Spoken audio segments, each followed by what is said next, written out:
Di dunia ini, kita sering diajarkan bahwa jika ingin sukses, kita harus memiliki harta, harus memiliki kekuasaan, dan harus memiliki pengaruh. Kita diajak berlomba menumpuk dunia, hingga lupa bahwa semua itu hanya titipan. Tapi ada satu nama, seorang sahabat Rasulullah Shallallahu Alaihi Wasallam, yang kisah hidupnya justru membalikan semua logika itu. Ia seorang pedagang sukses, memiliki kekayaan yang melimpah, kehidupan yang mapan, relasi bisnis yang luas.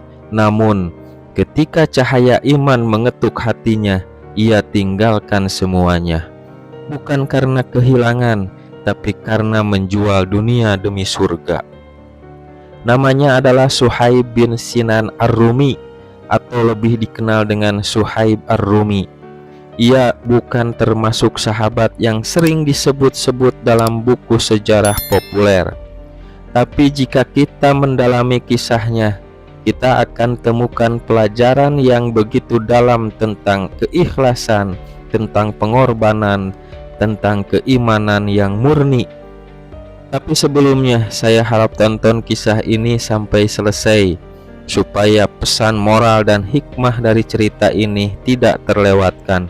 Dan jangan lupa tekan like, share, dan subscribe untuk terus mendukung channel ini.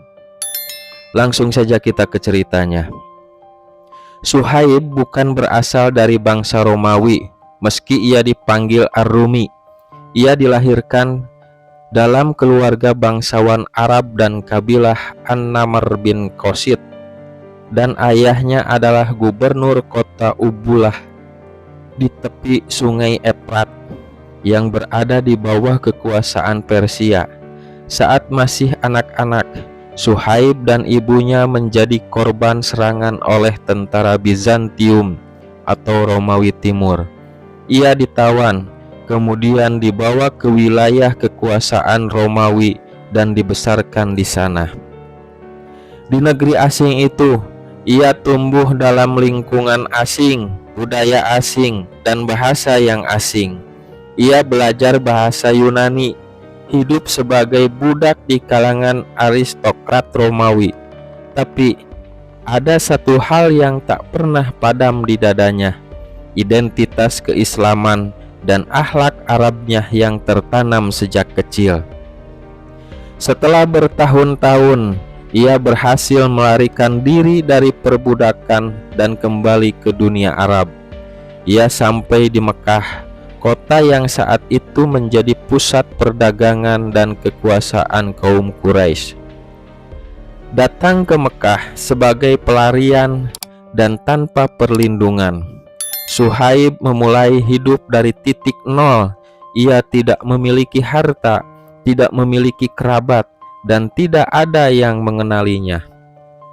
Namun, Suhaib memiliki kecerdasan, kejujuran, dan semangat kerja yang sangat luar biasa. Dengan ketekunan, ia terjun ke dunia bisnis, berdagang dari pasar ke pasar. Lambat laun, orang-orang Quraisy mengenalnya sebagai pedagang yang jujur dan terpercaya. Ia mulai membangun reputasi. Dari keuntungan kecil, ia putar dan dikembangkan.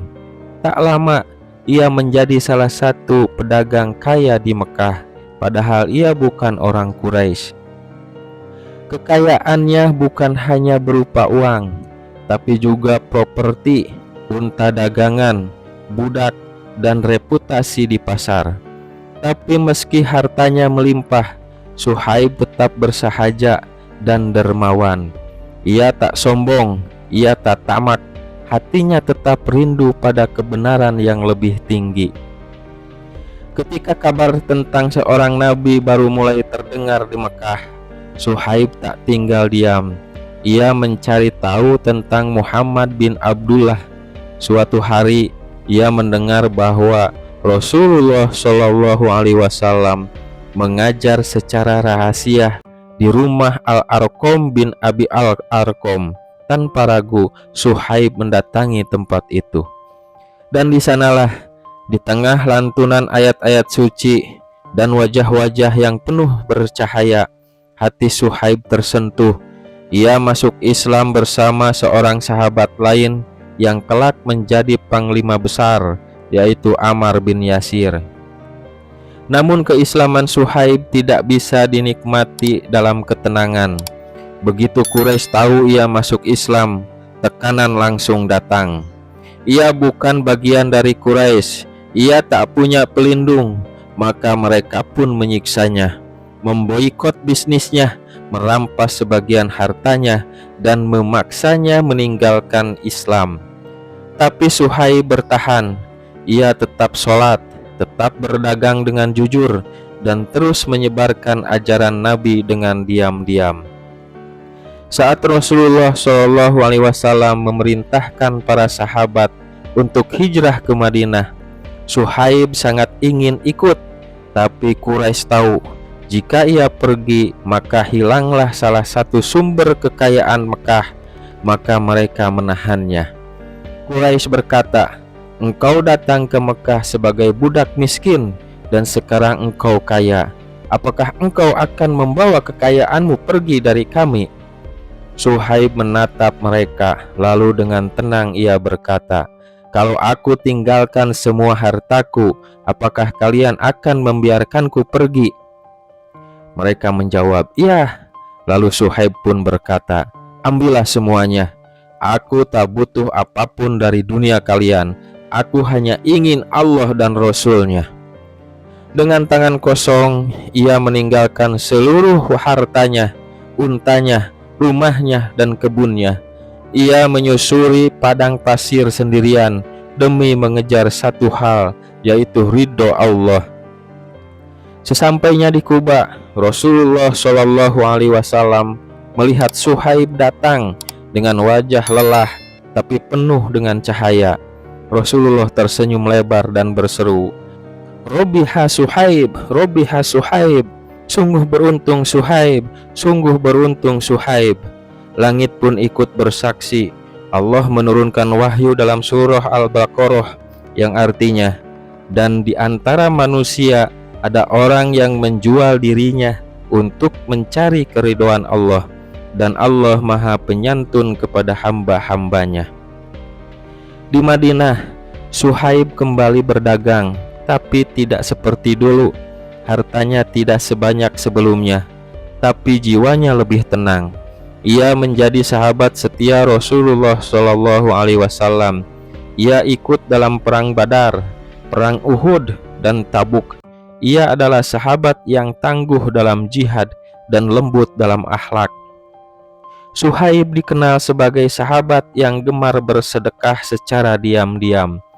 Jika melihat seseorang kelaparan, ia segera memberi. Jika ada orang yang telanjang, ia berikan pakaiannya, dan ia pernah berkata, "Jika aku memberi makanan pada orang miskin, itu lebih aku sukai daripada puasa sunnah sebulan penuh."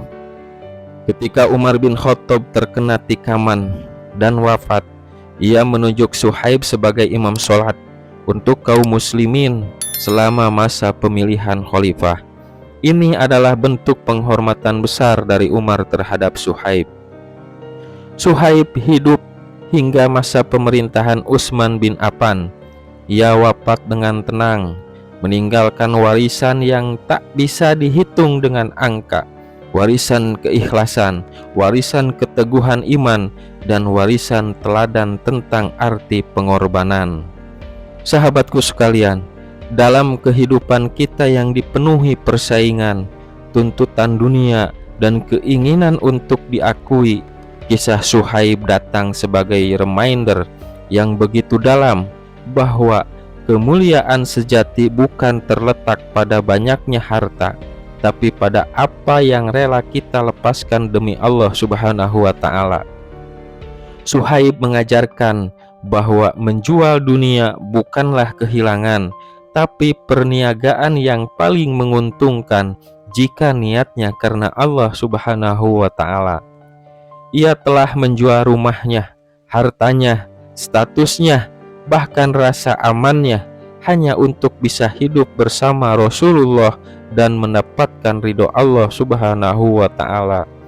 Dan Rasulullah menyambutnya dengan kalimat abadi, Robihas Suhaib, sungguh beruntung Suhaib.